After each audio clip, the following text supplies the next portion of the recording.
సిగ్గుందా నీకు? నడి రోడ్లో నన్ను హక్ చేసుకుంటావా? ఎందుకు ఇంతలా దిగజారిపోయావు? ఇద్దరూ ఏం మాట్లాడుకుంటున్నారు? నన్ను తాకే అర్హత నీకు లేదు. నా అనుమతి లేకుండా ఎందుకు పట్టుకున్నావు? నిన్ను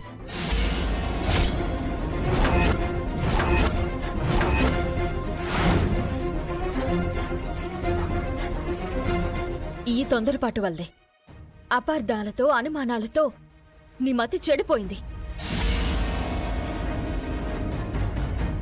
ఎందుకలా చేయాల్సొచ్చిందో చెప్తాను విను. నువ్వు ఫోన్లో మాట్లాడుతూ ఉండగా అత్తయ్య అదే సమయంలో బయటకొచ్చింది.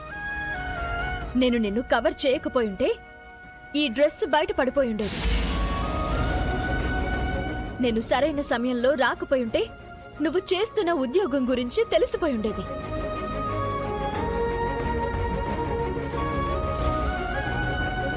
కొడుకు ఇటువంటి పరిస్థితుల్లో ఉన్నాడని ఆ తల్లి బాధపడుతుందని అలా చేయాల్సొచ్చింది. అంతేగాని నన్ను దూరం పెట్టిన నా మొగుడు మీద మోసొచ్చి పడిపోలేదు. తాలి బంధానికున్న విలువని మర్చిపోయి ఇష్టం వచ్చినట్టు మాట్లాడుతున్న నా మొగుడిని కౌగిలించుకోవాలనే కోరిక ఎక్కువైపోయొచ్చి పట్టుకోలేదు. నా కాపురాన్ని కూల్చేసిన మొగుడితో నడి రోడ్డులో ముద్దు ముచ్చట్లు పెట్టుకుందామని దిగజారిపోయి రాలేదు. ఆడదాని క్యారెక్టర్ మీద బురద చల్లడం చాలా సింపుల్ శ్రీకర్ గారు.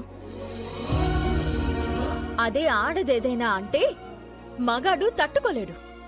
ఎందుకంటే ప్రతి మగాడు తమలో శ్రీరామచంద్రుణ్ణి చూసుకుంటాడు. తొందరపడ్డాను, వెరీ సారీ. ఎందుకు పనికొస్తుంది నీ సారీ? ఏం ఉపయోగం ఉంది దాని వలన? నీ సారీని తీసుకెళ్లి మీ ఇంట్లో ఉన్న బీరువాలు దాచుకో. మనల్ని చూసి ఎవరో రోడ్డు సైడ్ తిరుగుబోతులు అనుకుని మీ అమ్మ తనలో తాను ఏదో తిట్టుకునుంటుంది. ఇప్పుడు ఆ తిట్లు నాకు తగిలినట్టే కదా. మంచి చేయడానికి పోవడం, చెడు అనిపించుకోవడం, ఇదే అయిపోయింది నా బ్రతుకు. ఇక నుంచైనా ఏదైనా అనేటప్పుడు కాస్త ముందు వెనక ఆలోచించి అనడం నేర్చుకుంటే బావుంటుంది.